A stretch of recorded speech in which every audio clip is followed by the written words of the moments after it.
بسم اللہ الرحمن الرحیم۔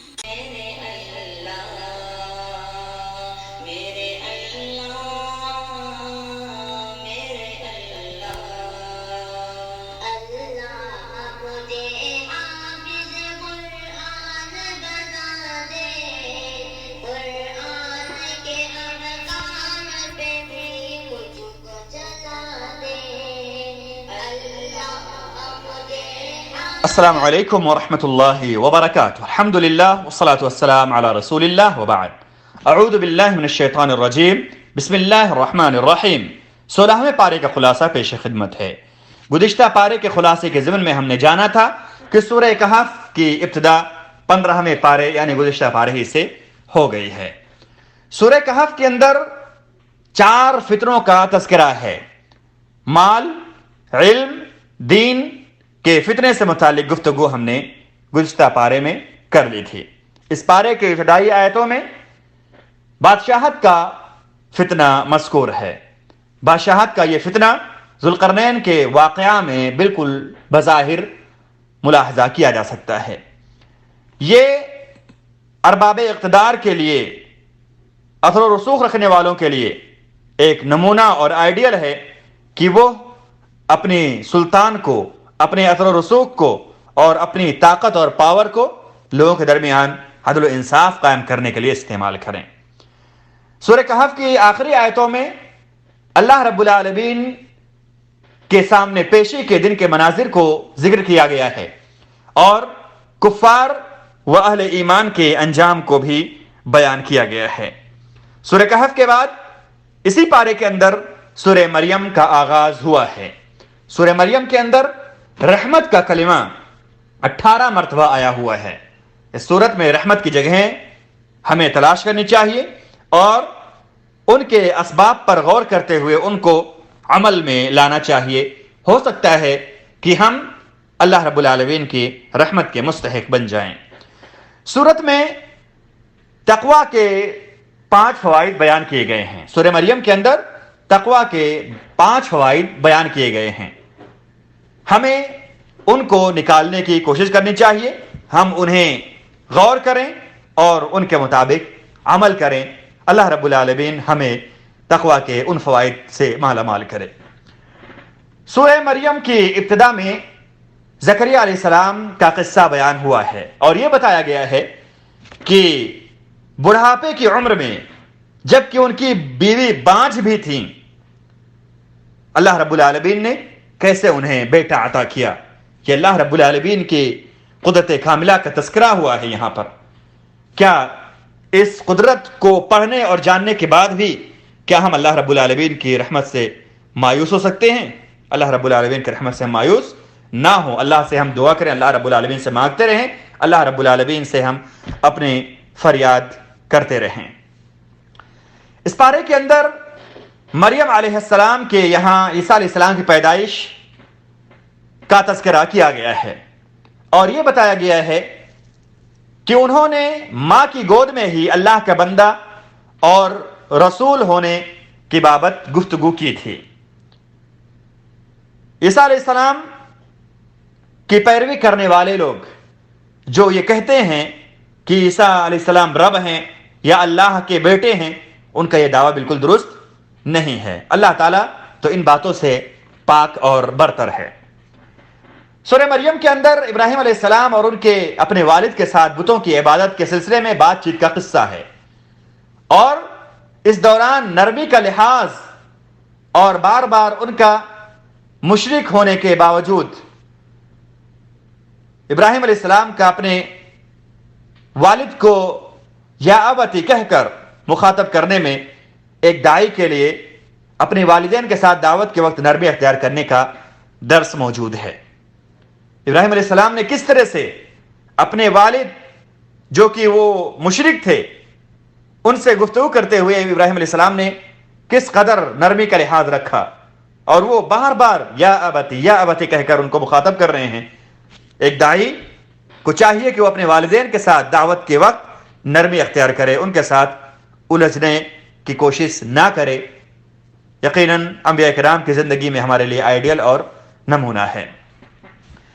انبیاء کرام کے بعد قصے بھی اس پارے کے اندر سورہ مریم کی آیتوں میں بیان ہوئے ہیں۔ اسی طرح سے ہر نبی کی قابل غور خصوصیات اور صفات کو بھی ان میں اجاگر کیا گیا ہے۔ ہمیں ان میں سے قابل اقتداء جوانب کو تلاش کرنا چاہیے، جیسے عیسیٰ علیہ السلام کے قصے میں سچے وعدے کا ذکر ہے، اہل خانہ کو نماز اور زکوٰۃ کا حکم دینے کا ذکر ہے۔ ہم ان پر غور کریں اور ان کو اپنی زندگی میں نافذ کریں۔ اسی صورت کے اندر آخری آیتوں میں حشر کے مناظر پیش کیے گئے ہیں۔ حشر کو سوچتے ہی ایک مومن لرز اٹھتا ہے۔ حشر کے مناظر کو پیش کرنے کے بعد اللہ رب العالمین کے لیے بیٹا تصور کرنے والوں کے شبہات کا ازالہ بھی کیا گیا ہے۔ اللہ تعالیٰ ان تمام شبہات سے بالا و برتر ہے۔ سورہ مریم کی آخری آیتوں کے بعد سورہ طٰہٰ کے آغاز میں موسیٰ علیہ السلام کی پرورش اور بچپن و کمزوری کے دنوں میں ان کے لیے تائید الہی کی تفصیل بیان کی گئی ہے، اور یہ بتایا گیا ہے کہ کیسے اللہ تعالیٰ نے ان کی حفاظت کی اور اللہ تعالیٰ نے کس طرح سے ان کی دعاؤں کو قبول کیا اور دعوت دین کے لیے انہیں قوت بخشی۔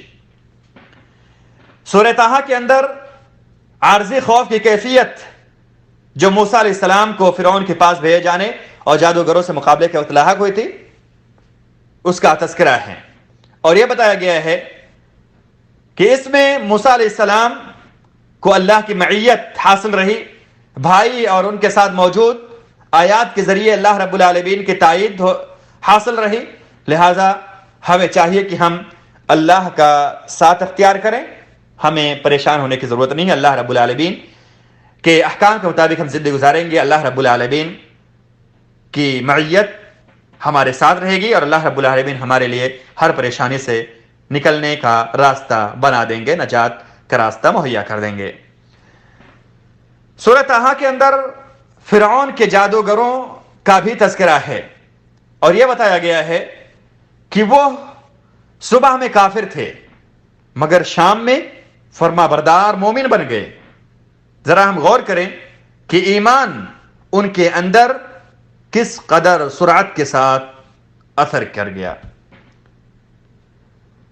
سورہ طٰہٰ کے اندر مصر سے نکلنے اور شام کے سفر کے لیے سینا کا راستہ بنو اسرائیل پر آسان کرنے میں اللہ کی نعمت کا تذکرہ کیا گیا ہے، اور یہ بتایا گیا ہے کہ ان کی آنکھوں کے سامنے فرعون اور اس کے لشکر کو اللہ رب العالمین نے غرق کر دیا۔ اس میں فرعون اور اس کی قوم کے تئیں مومنوں کے دل کو ٹھنڈک پہنچانا مقصد ہے۔